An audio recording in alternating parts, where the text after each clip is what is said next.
வணக்கம் my dear நண்பா நண்பீஸ், நான் உங்களில் ஒருவள் ஜேகே. இன்னைக்கு நம்மளோட ஜேகே கிரியேட்டிவிட்டியில நவராத்திரி 5ஆம் நாளோட வரலாறு, எந்த மாதிரியான அவதாரம் எடுத்திருக்காங்க துர்கா, எந்த மாதிரியான அவதாரத்தினால நம்மளுக்கு பலன் இருக்கு, எப்படிலாம் வழிபாடு செய்யணும், அதை பத்தி பார்க்க போறோம்.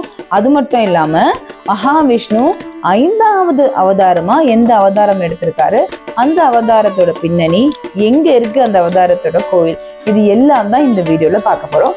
வாங்க வீடியோக்குள்ள போகலாம். இந்த 5ஆம் நாள்ல பாத்தீங்கன்னா துர்கை அம்மாள் சண்டிகா தேவி அப்படின்ற அவதாரம் எடுத்திருக்காங்க. நான் ஏற்கனவே சொன்ன மாதிரி முதல் 3 நாட்கள் துர்கை அம்பாளுக்கும், அடுத்த 3 நாட்கள் லக்ஷ்மி தேவிக்குமே நம்ம சமர்ப்பிக்கிறோம். அப்படி லக்ஷ்மி தேவிக்கு சமர்ப்பிச்சாலும் துர்கை அம்மா ஒரு நாளைக்கு ஒரு அவதாரம் எடுத்தாங்க இல்லையா. ஸோ இன்னைக்கு அதாவது 5ஆம் நாள்ல அவங்க எடுத்திருக்கிற அவதாரம் பார்த்தீங்கன்னா சண்டிகா தேவி. சண்டிகா தேவி இந்த அம்மன் ரொம்ப உக்கிரமா இருக்கிற ஒரு அம்மன், அதாவது ரொம்பவே ஒரு கோவமா ஆக்ரோஷமா இருக்கிற ஒரு அம்மன். ஆக்ரோஷம் கோவம் எதுக்கு வரும்? ஒருத்தரை நம்ம அடிக்கும் போது, ஒருத்தர் மேல நம்ம கோவப்படும் போதுதான் அந்த ஒரு குணமானது நம்மளுக்குள்ள வரும். அதாவது தீய சக்திகள், தீய எண்ணங்களை இந்த அம்பாள் அவ்வளோ ஒரு கோவத்தோட, அவ்வளோ ஒரு வெறி கொண்டு அழிப்பாளாம். பெரும்பாலும் நம்ம கோவிலுக்கு போனா எதுக்காக நம்ம போவோம்? கடவுள்கிட்ட பிரார்த்தனை செய்யறதுக்காக போவோம்.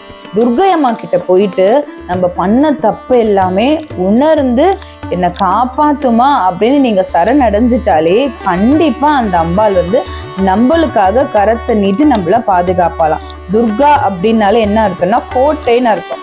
எப்படி கோட்டைக்குள்ள யாராலையுமே அவ்வளோ சீக்கிரமா நுழையவே முடியாது. கோட்டைன்றது என்னது? ஒரு வெளியில இருக்கிற ஒரு தீய சக்தி ஆகட்டும், வெளியில இருக்கிற ஒரு எதிரிகள் ஆகட்டும் உள்ள வராம அவ்வளோ ஒரு ஸ்ட்ராங்கா இருக்கிறது. ஸோ அந்த பேருக்கு சொந்தக்காரியானவளை நம்ம போய் சரணடைஞ்சிட்டோம்னா அவளோட பக்தர்களை எப்படி காப்பா, அப்படிதான் இந்த அம்பாள். நம்ம செஞ்ச தவறுகள் எல்லாம் எண்ணி அவகிட்ட போய் நீங்க சரணடைஞ்சு பாருங்களேன். அவ என்ன பண்ணுவா? நம்மள கோட்டை போல பாதுகாத்து வருவாளாம்.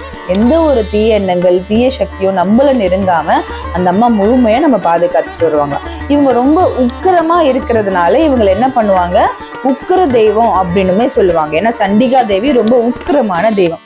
இந்த தெய்வத்தை நம்ம எப்படி வழிபாடு செய்யணும், எப்படி இந்த அம்பாளுக்கு நெய்வேத்தியம் செய்யணும்னா, தேங்காவை கொண்டு நெய்வேத்தியம் இந்த அம்பாளுக்கு நம்ம சமர்ப்பிக்கணும். தேங்காய்னா ப்ராபப்ளி நம்ம என்ன செய்வோம்? தேங்காய் சாதம் செய்வோம். ஸோ தேங்காய் எல்லாம் திருவி போட்டு தேங்காய் சாதம் செஞ்சு இந்த அம்பாளுக்கு நம்ம படைக்கணும். அப்படி படைக்கும் போது அந்த நெய்வேத்தியமானது இந்த அம்மா ரொம்பவே மனம் உருகி அந்த நெய்வேத்தியத்தை ஏத்துப்பா. இப்போ மகாவிஷ்ணுவோட 5வது அவதாரத்தை பத்தி பார்த்தோமா?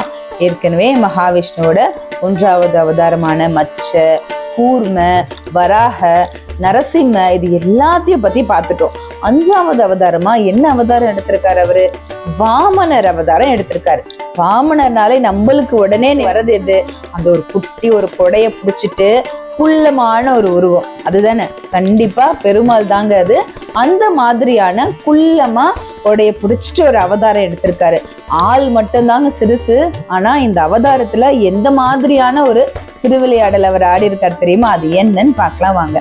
இந்த அவதாரம் எதுக்காக எடுக்கப்பட்டது அப்படின்னா, மகாபலி சக்கரவர்த்தி அப்படின்ற ஒரு அரக்கன் தான் சொல்லணும் அவன். ஏன்னா அவர் ரொம்ப மிகப்பெரிய பெருமாளோட பக்தரா அப்படியே இருந்தாலும் அரக்கன் குலத்தை சேர்ந்தவரா அந்த மகாபலி சக்கரவர்த்தி. அவர் என்ன பண்ணாரா? அவர் ரொம்பவே ஒரு குறுக்கலான ஒரு மைண்டை கொண்டு இந்த உலகத்தையே நான் அடக்கி ஆளணும் அப்படின்னு நினைச்சு ஒரு பெரிய யாகம் ஒண்ணு நடத்திட்டு வந்தாராம். எதுக்கு? இந்த உலகத்தையே நான் தன் வசம் வச்சுக்கணும் அப்படின்னு அந்த யாகத்தை நடத்திட்டு வந்தாராம். என்ன உன் வசம் நான் வச்சுக்கணும்னு நினைச்சாலே முடியாது. இந்த உலகத்தையே வச்சுக்கணும்னு அவர் நினைச்சு பண்ணும் போது அப்ப என்ன பண்ணாரா மகாவிஷ்ணு? இவனுக்கு நம்ம கண்டிப்பா பாடம் சொல்லியே ஆகணும், சொல்லி கொடுத்தே ஆகணும்ட்டு என்ன பண்ணாரா? அவதாரம் எடுத்தது தான். என்ன அவதாரம்? வாமனர் அவதாரமா ஒரு 3 அடியில எடுத்தாராம். 3 அடினா எவ்வளவு இருக்கும்? இவ்வளவுதான் 3 அடி.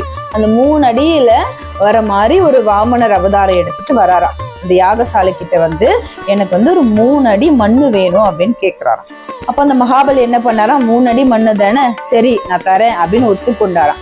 சரி 3 அடி மண்ணுன்னா அந்த 3 அடியை எப்படி அளந்தாரு தெரியுமா? 1 அடி எடுத்து வைக்கும் போது இந்த முதல் அடியானது வானத்தை போய் தொட்டுச்சான். எங்க போய் தொட்டுச்சான்? வானத்தை போய் தொட்டுச்சான் முதல் அடி.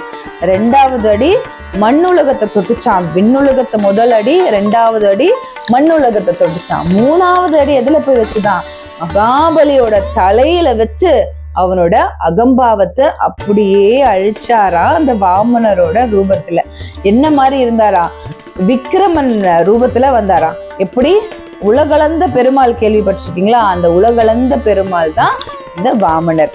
1வது அடி விண்ணுலகம், 2வது அடி மண்ணுலகம், 3வது அடி அந்த மகாபலி தலையில வச்சு அவனோட ஆணவத்தை அழிச்சாராம். இதுதான் இந்த அவதாரம், இந்த வாமனர் அவதாரம் தோன்ற காரணம்.